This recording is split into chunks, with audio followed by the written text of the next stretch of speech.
runtii sharafay noo tahay inaan maanta ka soo qayb galno mashruucan daahfurkiisa iyo furitaankiisa 14 Abriil oo mashruuc aad iyo aad muhiim ugu ah shacabka iyo dawladda Koonfur Galbeed oo ay ka muuqato shaqooyin tiro badan oo aad ay ugu baahnayeen shacabka reer Koonfur Galbeed iyo dawladda iyo wasaaradaha sida goonida ay u qusayso oo isugu jiro development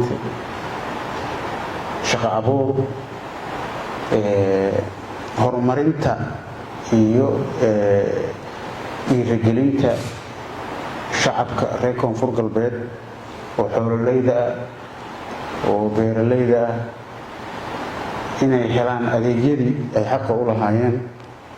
oo ay awoodi waayeen in la gaarsiiyo in dad badan waa ogtihiin baahida biyo oo jiro in baahidii biyaha jirtay in la helo wixii looga bixi lahaa baahidaas biyaha oo ilaa iyo 10 warood oo waaweyn oo biyo lagu qabanayo lagu sameeyo runtii waxaa waaye mashruuc aad iyo aad muhiim u ah oo dalka iyo dadka iyo dawladda muhiim u ah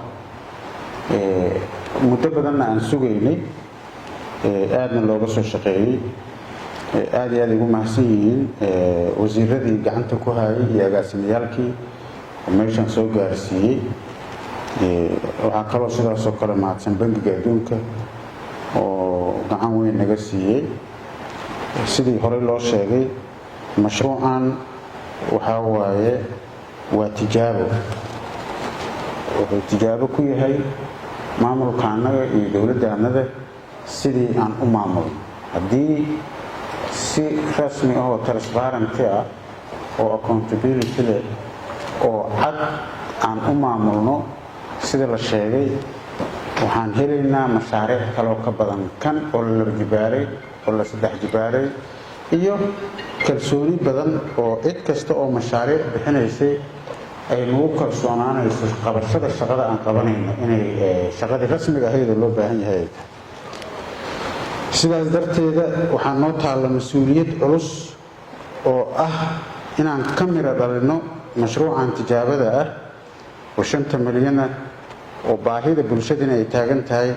in sidii uu ahaa oo loogu talagalay aan u fulin annaga oo daba taagan oo talo badan ka sameynayno oo kormeer badan ku sameynayno oo waajibaad badan ku sameynayno haddana waxaan nagala rabaa wasaaradaha shaqada ku leh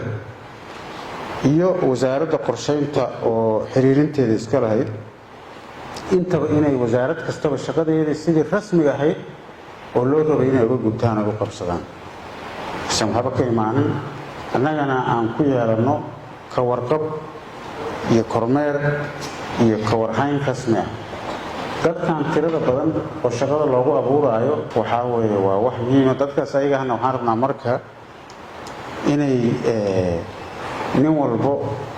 sidii uu shaqadan u lahaa ay u gaarto oo waajibkiisa iyo shaqo abuurkiisii uu ka helo asagana insha Allah runtii dadaal badan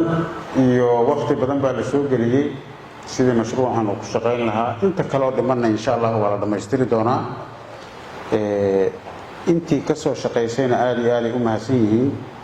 mashruucii biyooley laga bilaabo maanta waa noo furan yahay wixii kale oo howlo kale ahaan bilaabayna insha Allah aad iyo aad u mahadsantihiin